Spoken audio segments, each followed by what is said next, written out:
आज हम लोग रिसोर्स एंड डेवलपमेंट चैप्टर, जो कि ज्योग्राफी का पहला चैप्टर है, उसका समरी, उसका सारांश हम लोग डिस्कस करने जा रहे हैं। सारांश जानना किसी भी चीज़ के लिए अति आवश्यक है। It is most important to know what is the summary of the chapters. So if the summary is in your mind, you will be capable to explore it in a better way. तो इसी उद्देश्य को ध्यान में रखकर हमने summary whole chapters का बनाने का प्रयास किया है। ये पार्ट 1 है, इसको हम 2 पार्ट में बनाएंगे। फर्स्ट पार्ट में हमने कुछ इम्पॉर्टेंट टर्म्स को लिया है, उसके बाद लैंड रिसोर्स को लिया है, और जो दूसरा पार्ट है हमारा वह सॉइल से होगा, लैंड कंजर्वेशन से रहेगा, लैंड डिग्रेडेशन से रहेगा। तो अब हम लोग चलते हैं कि चैप्टर की शुरुआत करते हैं। ठीक है, तो सबसे पहला है हमारा रिसोर्स। रिसोर्स कहते किसको है? तो जो वो समस्त चीज़ जिससे हम लोगों को संतुष्टि प्राप्त होती है, जिसको उपयोग में लाने से हमारा जो रिक्वायरमेंट है वो फुलफिल होता है, वो समस्त चीज़ें रिसोर्स कहलाती है। So we can say that everything available in our environment which can be used to satisfy our needs, that is known as resource. लेकिन इस रिसोर्स के कुछ अपने फीचर्स हैं, जैसे technologically it must be accessible, economically it must be feasible, and culturally acceptable, and these are the basic features of resource. अगर ये features नहीं है तो वह हमारा रिसोर्स नहीं हो सकता है। इसी चीज़ को ध्यान में रखकर रिसोर्स को विभिन्न कैटेगरीज में बांटा गया है, जिसको हम लोग बोलते हैं क्लासिफिकेशन ऑफ रिसोर्सेज। तो पहला रिसोर्स हमारा है बायोटिक रिसोर्स। तो बायोटिक वर्ड ही एक ऐसा है जिसमें लाइफ होता है ना। तो resource are biotic resource are resource which have life. Okay, for example flora and fauna, fishery, human beings, etc. अब दूसरा है एबायोटिक। तो एबायोटिक वह है जिसमें कोई लाइफ नहीं होता है। तो हम लोग बोल सकते हैं abiotic resources are resources which are composed of non living things. तो एक हो गया लिविंग थिंग्स, तो दूसरा क्या बन गया? Non living things. तो नॉन लिविंग थिंग्स का हम लोग एग्जाम्पल देंगे rocks and minerals, rivers, sea, etc. तो इस प्रकार से आप लोगों ने सीखा बायोटिक रिसोर्स किसको कहते हैं और एबायोटिक रिसोर्स किसे कहते हैं। तो आपको सिंपल वर्ड याद रखना है, biotic means living, abiotic means non living. दूसरा है बेटा रीन्यूएबल। रीन्यूएबल मतलब फिर से जिसको हम जनरेट कर सकते हैं। So renewable resources are those resources which can be renewed और रिप्रोड्यूस्ड। अब उसमें सबसे बेस्ट हमारा है solar and wind, water, forest, etc. ये सभी क्या होता है, एक पर्टिकुलर सीजन में फिर से रीजनरेट हो जाता है। पहले रात होती है, फिर दिन होते हैं। मतलब सोलर एनर्जी जो हमको मिल रहा था दिन में, वह रात में ख़त्म हो गया, लेकिन दिन होते ही यह फिर से हमको मिलना शुरू हो गया। उसी प्रकार से जब हम लोग डिफॉरेस्टेशन करते हैं, फॉरेस्ट का कटिंग करते हैं, तो फिर जब उसमें हम लोग नए प्लांट लगा देते हैं तो हमारे पास क्या आ जाता है बेटा? नए फॉरेस्ट फिर से जनरेट हो जाते हैं।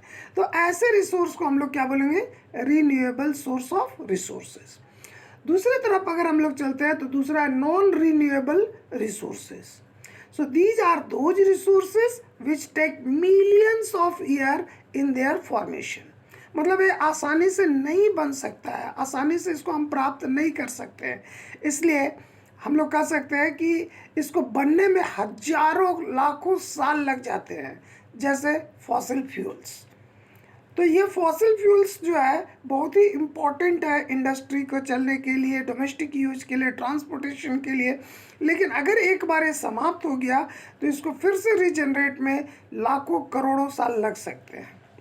इसलिए हम लोग इसको नॉन रिन्यूएबल रिसोर्स में रखते हैं. नेक्स्ट हमारा है इंडिविजुअल. तो इंडिविजुअल का ही मतलब होता है जिसमें एक व्यक्ति का पूरा अधिकार हो. ठीक है, तो इंडिविजुअल रिसोर्स किसको बोलेंगे कि these are those resources which are owned by private people और प्राइवेट इंडिविजुअल्स. जैसे मेरे घर में एक कुआं है और उस कुएं का पानी मैं खुद यूज करता हूँ. मैंने एक अपना तालाब बनाया है और उस तालाब में मछलियाँ मैं पालता हूँ और उस मछलियों का उपयोग मैं खुद ही करता हूँ. तो मतलब वैसा रिसोर्स जो किसी और के लिए नहीं है, किसी एक इंडिविजुअल पर्सन्स के लिए है या एक इंडिविजुअल समुदाय के लिए है या एक ग्रुप ऑफ फैमिली मेम्बर्स के लिए है, वैसे सारे रिसोर्स को हम लोग क्या बोलेंगे, इंडिविजुअल रिसोर्स. ठीक, उसका दूसरा है बेटा कम्युनिटी ओन्ड रिसोर्सेज. सो कम्युनिटी ओन्ड रिसोर्सेज का मतलब क्या हो गया कि इस पर पूरे कम्युनिटी का अधिकार होता है. ठीक है, so these are those resources which are accessible to all the members of the community. All the members of the community, all the members of the society, चाहे वो रिच हो या पुअर हो, सबका उसके ऊपर अधिकार होता है. हर कोई उसको यूज में ला सकता है, एसेसेबल है टू ऑल द मेंबर्स. जैसे विलेज पॉन्ड.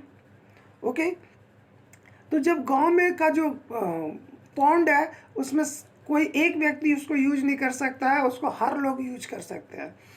ब्यूरल ग्राउंड्स, जहाँ पर लाशों को गाड़ा जाता है, उसमें किसी एक व्यक्ति का अधिकार नहीं है बल्कि पूरे कम्युनिटी का अधिकार होता है. नेक्स्ट हमारा है बेटा नेशनल.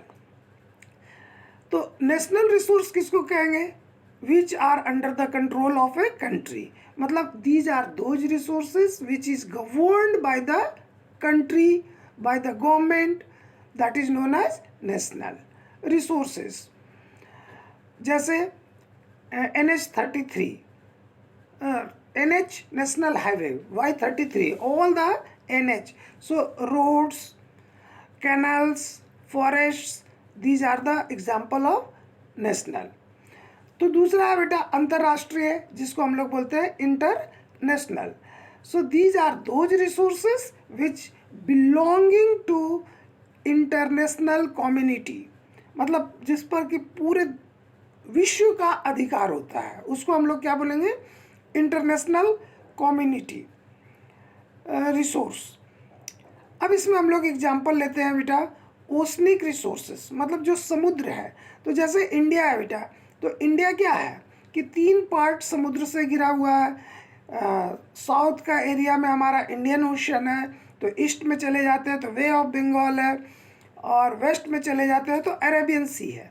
तो इन सी के ऊपर सभी लोगों का अधिकार है, लेकिन उसमें भी एक रुकावटें उत्पन्न होती है कि अगर हमारा जो इंडिया का बॉर्डर है उससे कम 200 माइल्स की दूरी के बाद ही कोई उसको यूज कर सकता है, जबकि वो 200 माइल्स जो है हमारा डोमेस्टिक टेरिटरीज में आता है, हमारे देश के अंदर में आता है. सुरक्षा के दृष्टिकोण से इसको रखा गया है.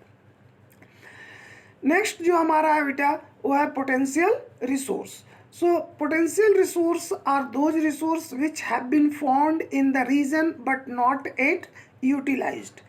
तो मतलब कहता है कि ऐसे बहुत सारे चीज़ हैं जिसको कि यूज किया जा सकता है, लेकिन अभी तक उसको हम लोगों ने यूज नहीं किया है.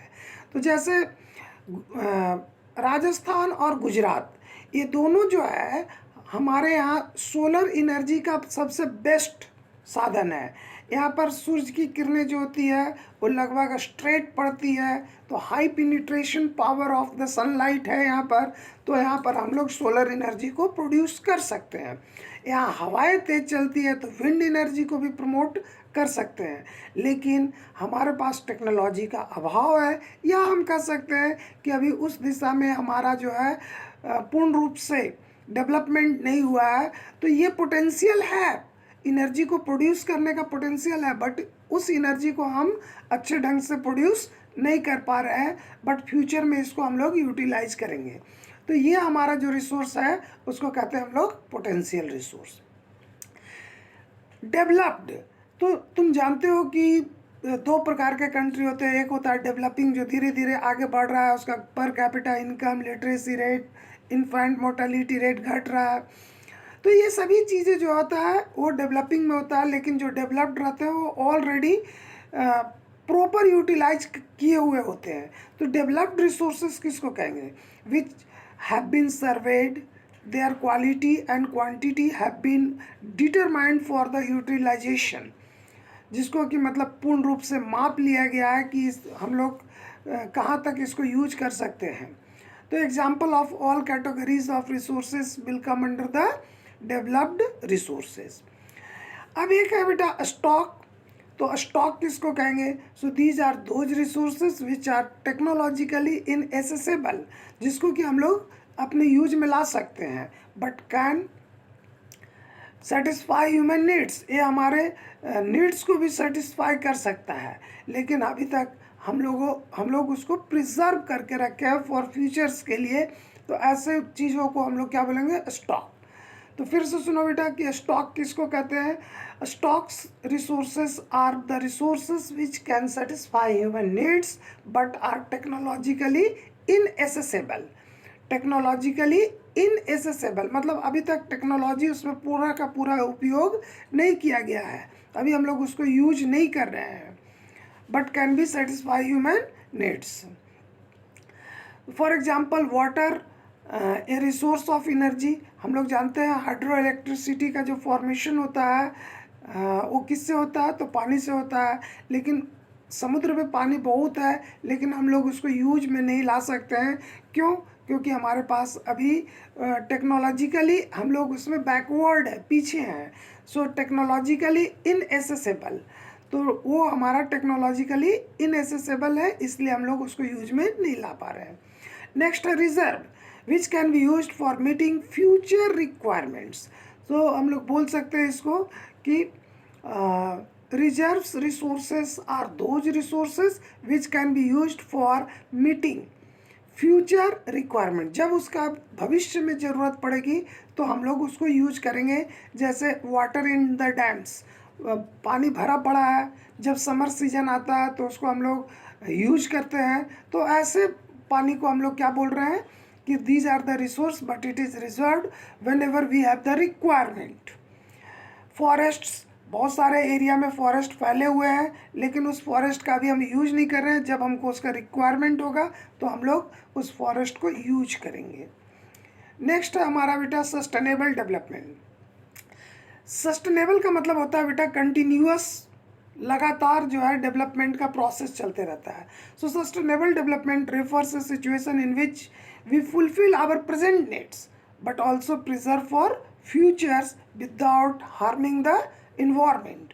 तो वैसे उस प्रकार का डेवलपमेंट जिसमें आज जो हमारी जो रिक्वायरमेंट है, आज जो हमारी ज़रूरत है, उन ज़रूरतों को पूरा कर रहे हैं, लेकिन फ्यूचर में भी इसको प्रिजर्व करके रखना है ताकि हमारा फ्यूचर जनरेशन इसको यूज कर सके, और साथ ही साथ अपने इन्वायरमेंट को भी बचा के रखना है।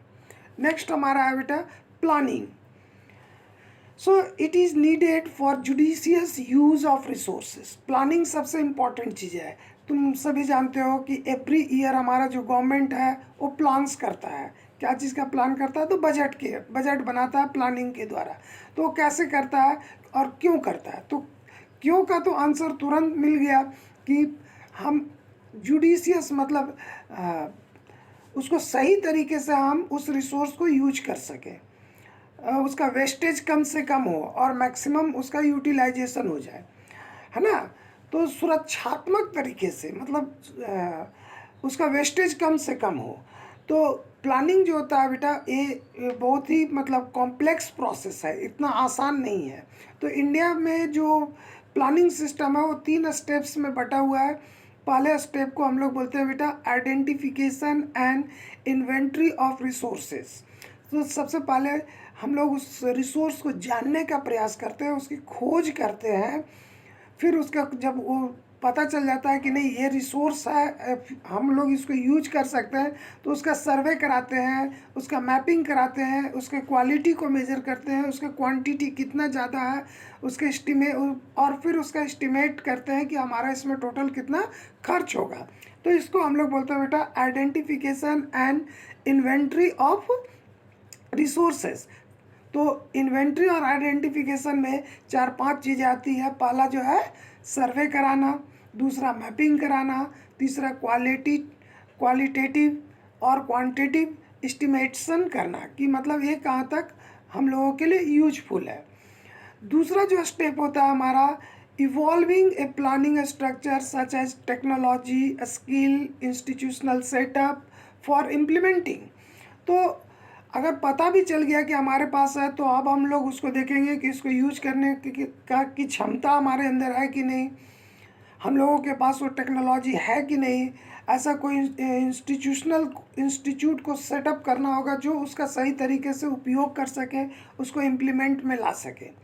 और तीसरा जो होता है बेटा वो होता है matching the resource development plans with overall A national development plans, कि अगर हम लोग इस रिसोर्स को यूज कर रहे हैं तो पूरे देश को इससे कितना ज़्यादा फ़ायदा होने वाला है।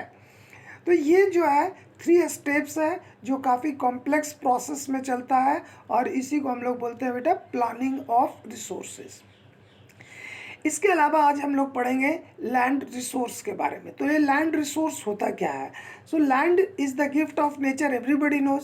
सो it is a natural resource which supports natural vegetations, wild life, human life, economic activities, transport and communication system etc। ठीक है। तो अगर धरती ना हो, अगर लैंड ना हो, तो हमारा नेचुरल वेजिटेशंस जो है, हमारे जो पेड़ पौधे हैं वो जीवित रह सकते हैं? कभी नहीं। हमारे जो जंगली जानवर्स हैं, जंगलों में जो निवास करते हैं, जो हमारे लाइफ के लिए बहुत ज़रूरी है, वो को मिल सकता है? तो नहीं। हमारी ज़िंदगी हर प्रकार का जो एक्टिविटीज़ जिससे हम लोग इनकम जनरेट करते हैं वो इकोनॉमिक एक्टिविटीज़ में आता है, तो उसको हम लोग पूरा कर पाएंगे कि नहीं? ट्रांसपोर्ट और कम्युनिकेशन सिस्टम जो है वो हमारा डेवलप हो ही नहीं सकता है। तो लैंड रिसोर्स का बहुत बड़ा वास्ट एरिया में यूज है, और इसी यूज के कारण हम लोग क्या करते हैं कि लैंड को एक रिसोर्स के रूप में देखते हैं, क्योंकि पूरा का पूरा लाइफ जो है हमारा इसी लैंड्स के ऊपर निर्भर करता है। अब इसको हम लोग यूज कैसे करेंगे, जिसको हम लोग बोलते हैं लैंड यूज पैटर्न। तो पूरे लैंड्स को, जो हमारा टोटल एरिया जो है बेटा 3.28 मिलियन स्क्वायर किलोमीटर, तो इसको अलग अलग परसेंटेज फॉर्म में बांट दिया गया है। सो it is determined both by physical factors such as topography, climatic conditions, soil types, population density, technological capability, culture and traditions etc। तो इन सब चीज़ों पर को ध्यान में रखते हुए जो हमारे पास 3.28 मिलियन स्क्वायर किलोमीटर का जो लैंड है उसको हमने परसेंटेज में बांटा है। बांटने के पीछे रीज़न क्या है कि उस प्लेस का, जगह का सिचुएशन क्या है, टोपोग्राफी क्या है, क्लाइमेटिक कंडीशन कैसा है, सॉइल वहाँ का कैसा है, पॉपुलेशन का डेंसिटी कितना है, मतलब पर स्क्वायर किलोमीटर कितने लोग वहाँ पर रह रहे हैं, टेक्नोलॉजिकल जो है कैपेबिलिटी है कि नहीं, इन सब चीज़ों पर उसको बांटते हैं। तो इसमें सबसे फर्स्ट हमने लिया है कि हमारे देश में 43% ऑफ लैंड जो है वो काफ़ी प्लेन है। तो प्लेन है तो ये 2 चीज़ के लिए ज़्यादा सूटेबल होगा, पहला एग्रीकल्चर और दूसरा इंडस्ट्री। फिर 30% जो हमारा जो लैंड है उसमें क्या माउंटेन्स पाए जाते हैं। तो ये जो माउंटेन्स है वो क्या करते हैं कि पेरेनियल रिवर को जन्म देते हैं, जो कि प्लेन एरियाज़ में इरिगेशन के लिए, ड्रिंकिंग वाटर के लिए एंड अदर चीज़ों के लिए यूज में होता है। तो perennial flow of some rivers को प्रोवाइड्स करते हैं, जिसके कारण टूरिज्म का डेवलपमेंट होता है, इकोलॉजिकल बैलेंस क्रिएट होता है। और जो 27% ऑफ द लैंड जो है वो क्या है बेटा, प्लेट्यूज है, मतलब पठार है, पत्थरों का बना हुआ है, जो कि बहुत ही ज़रूरी है किसी भी देश के विकास के लिए, क्योंकि प्लेट्यूज जो होता है वो हमेशा अपने में क्या रखता है, मिनरल्स को रखता है, जैसे iron ore, copper ore, next you can say uranium ore. So these ores are available and that is known as minerals. कुछ एरिया में फॉसल फ्यूल्स पाए जाते हैं जो कि एनर्जी के रूप में यूज होते हैं, और कुछ एरिया में हमारे पास क्या है, फॉरेस्ट्स हैं, तो जो कि वाइल्ड लाइफ को डेवलप करता है और हमारे रिक्वायरमेंट्स को भी फुलफिल करता है। So in this way we find that the land is divided into 3 groups: 43% land for agriculture, 30% land for mountains and 27% land for plateaus region. So in this way I have completed the first part of resource and development का summary, और ये summary तुमको writing में मदद करेगा. Okay.